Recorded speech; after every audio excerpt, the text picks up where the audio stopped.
लापरवाही के आरोपों से घिरे बेनीपट्टी अनुमंडल अस्पताल की व्यवस्था को लेकर सवाल उठने लगे हैं। कोई ऐसा महीना नहीं बीतता जब अस्पताल के कुप्रबंधन के कारण यहां किसी की जान जाने का आरोप नहीं लगता हो। जांच व कार्रवाई के नाम पर क्या होता है किसी को पता नहीं। अब इसके खिलाफ राष्ट्रीय जनता दल के नेताओं ने आंदोलन की चेतावनी दी है।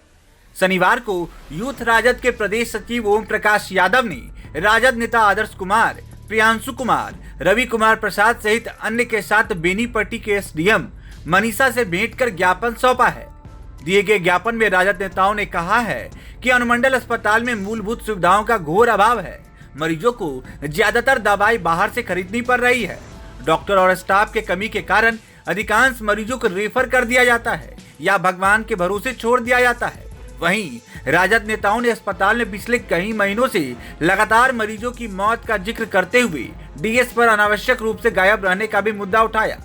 देखिए इस मौके पर राजद के प्रदेश सचिव ओम प्रकाश यादव व अस्पताल में आए मरीज व उनके परिजन क्या कुछ बता रहे हैं। हम लोग आम जनता की शिकायत पर राष्ट्रीय जनता दल के कार्यकर्ता के साथ प्रतिनिधि मंडल यहाँ आए थे अस्पताल में। अस्पताल की जो अव्यवस्था है वो साफ साफ दिख रहा है।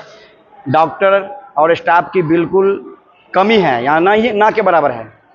और दवाई यहाँ बिल्कुल उपलब्ध नहीं है। जो मरीज आते हैं वो यहाँ तक कि कॉटन की जो ज़रूरत पड़ता है वो भी बाहर से मंगाता है। और डीएस जो यहाँ के प्रभारी है अस्पताल के, वो यहाँ रहते नहीं हैं। हफ्ते में एक बार आते हैं, सारा साइन बना करके चला जाता है। आज भी हम लोग मिलने गए थे उनके कार्यालय में, आधा घंटा बैठ कर रहे हैं। सारे हमारे प्रतिनिधि मंडल है, मैडम है, सब कोई उसके कार्यालय में आधा घंटा बैठे हैं। डीएस साहब का कोई ठीक नहीं है। हाजिरी बन चुका है लेकिन वो यहाँ उपलब्ध नहीं है, हाजिरी बना करके चला जाता है। इस बात की जानकारी सिविल सर्जन को भी है। सिविल सर्जन जानता है कि वो सक्षम नहीं है अस्पताल चलाने में। जो यहाँ का जो डीएस है, जिसको डिप्टी सुपरिटेंडेंट बोला जाता है, वो सक्षम नहीं है, उनको भी जानकारी है। लेकिन न जाने उसके मन में क्या है। मैं पहले भी बता चुका हूँ कि स्वास्थ्य विभाग में सीनियर डॉक्टर को प्रभारी बनाया जाता है, लेकिन सिविल सर्जन मोटी रकम, जिसको बोलते हैं भ्रष्टाचार का अड्डा बनाया हुआ सिविल सर्जन, मोटी रकम लेकर के जूनियर डॉक्टर को प्रभारी बना दिया है, जिसको न तो अनुभव है और न ही उतना ज्ञान है। नेपाल का डिग्री लेकर के आए हैं, उसको इतना ज्ञान नहीं है कि अस्पताल कैसे चलता है, अस्पताल पर कोई नॉलेज नहीं है। और कल भी एक बच्चा की मौत हो गई है। हमको जानकारी मिला है कि मतलब यहीं से क्या कहते हैं, खीरा थाना क्षेत्र की सोनई का यहाँ प्रसूता आई थी, उसका बच्चे की मौत हो गई है। स्टाफ की और अस्पताल प्रबंधक की लापरवाही की वजह से होता है। और सिविल सर्जन को इसकी चिंता नहीं है। सिविल सर्जन का अपना माल भरता है, यहाँ भ्रष्टाचार का अड्डा बना रखा है, जूनियर डॉक्टर को प्रभारी बना दिया है। और बस वो सिविल सर्जन चाहे तो एक दिन में यहाँ व्यवस्था सुधर जाएगा, लेकिन सिविल सर्जन का कतई नहीं मन है कि यहाँ इस व्यवस्था को सुधारा जाए। सिविल सर्जन और डीएस दोनों मिलकर यहाँ मौत का खेल खेल रहे हैं। हम लोग इसी संदर्भ में अनुमंडल पदाधिकारी से भी मिले हैं, एक ज्ञापन भी दिए हैं। अगर व्यवस्था में सुधार नहीं होगा तो हम लोग यहाँ आम जन के साथ एक जन आंदोलन करेंगे और उसके विधि व्यवस्था के लिए जिम्मेवार अस्पताल प्रबंधक और यहाँ के प्रशासन होंगे। बिल्कुल इनका मन नहीं है कि यहाँ व्यवस्था सुधरे अस्पताल की। देखिए जहाँ भी देखिए व्यवस्था, सफाई नहीं है, दवाई उपलब्ध नहीं है। सबसे बड़ा ऑलमोस्ट चीज़ है दवाई। मरीज आता है दवाई के लिए, यहाँ दवाई बिल्कुल नहीं है।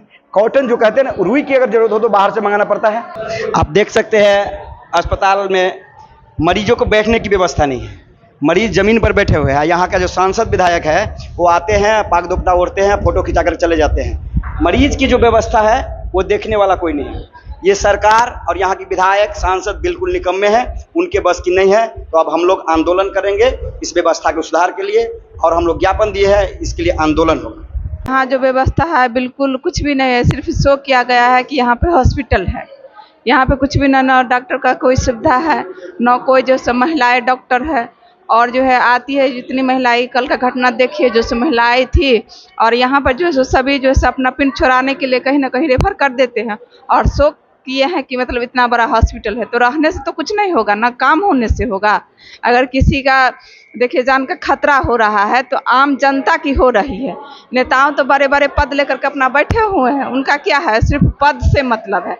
यहाँ जनता मरे जिए, उनको कोई लेना देना नहीं है। गईबीपुर से आए हैं, क्या उपचार करना था? उपचार करना था, डॉक्टर साहब से दिखाना था हम लोग को। 10:30 बजे हम लोग आए। अभी तक नहीं मिले हैं। क्या इस सरकार को हम यही कहना चाहेंगे, जो कागज पर सब कुछ दुरुस्त है लेकिन दिखावे के लिए कुछ नहीं है, ढकोसला है। व्यवस्था एकदम ढुलमुल व्यवस्था है, व्यवस्था कुछ है नहीं है। यहाँ तो कोई चीज का व्यवस्था नहीं, सिर्फ सरकारी हॉस्पिटल है ये। हम अभी 2 घंटा हो गया, कुछ नहीं, ऐसे ही बैठे रहो, खड़े रहो। यहाँ देखिए मारा मार चल रहा है, क्या कहें, कोई चीज का व्यवस्था नहीं, ना लाइन का है, ना आदमी का है, ना डॉक्टर का है, ना कुछ का नहीं है। शासन अभी दे रहे हैं ध्यान दारू वाला पर पैसा कमाने के लिए, और कुछ नहीं, और कुछ नहीं।